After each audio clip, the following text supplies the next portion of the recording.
Herkese merhabalar, ben Huri. Huri Metek Mutfak'ta mutfağıma hoş geldiniz.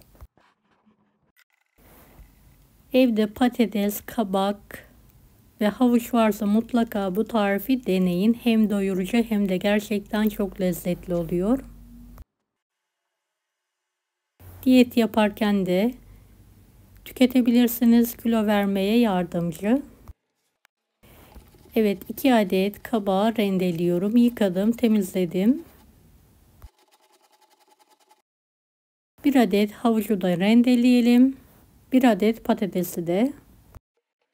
Tüm sebzeleri şöyle 1 tatlı kaşığından az olacak kadar tuz serpelim. Süzgeç üzerine alarak suyu çıkana kadar bekleyelim.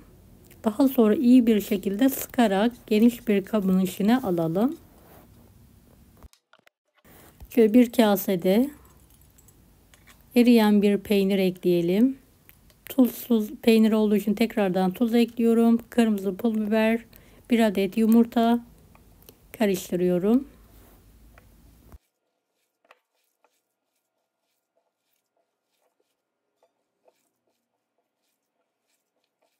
Evet, unsuz bir şekilde lavaş ekmeği yapıyoruz sebzelerden.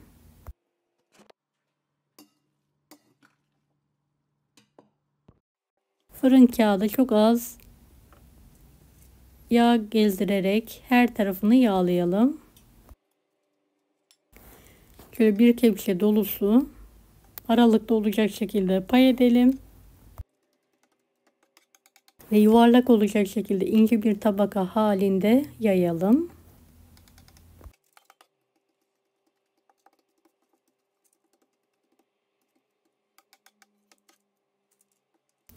Beni hangi ülkeden veya şehirden izliyorsunuz merak ediyorum. Yoruma yazarsanız sevinirim.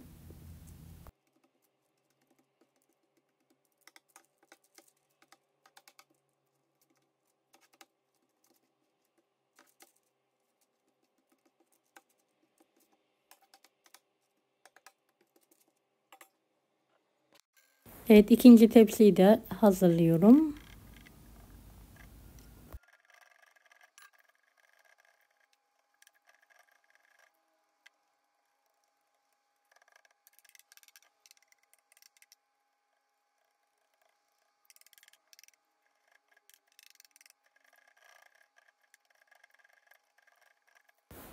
...200 dereceli fanlı fırında nar gibi kızarana kadar pişirmeye bırakalım.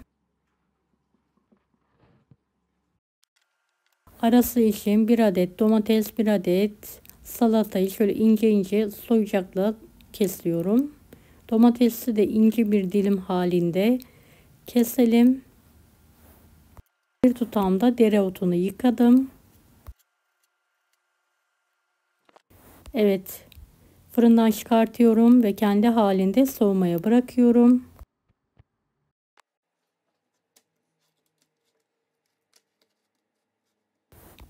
Arasına dereotu, salata ve domates koyuyorum. Dilerseniz beyaz peynir veya biraz et, tavuk veya balık da koyabilirsiniz.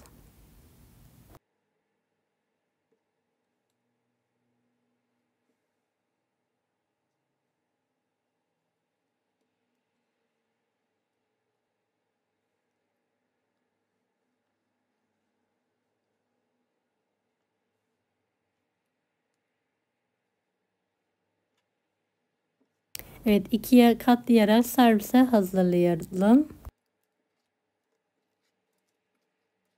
Evet, sebzeden lavaşlarımız hazır. Deneyecek olan herkese şimdiden kolaylıklar dilerim. Kanalıma ücretsiz abone olmayı unutmayın.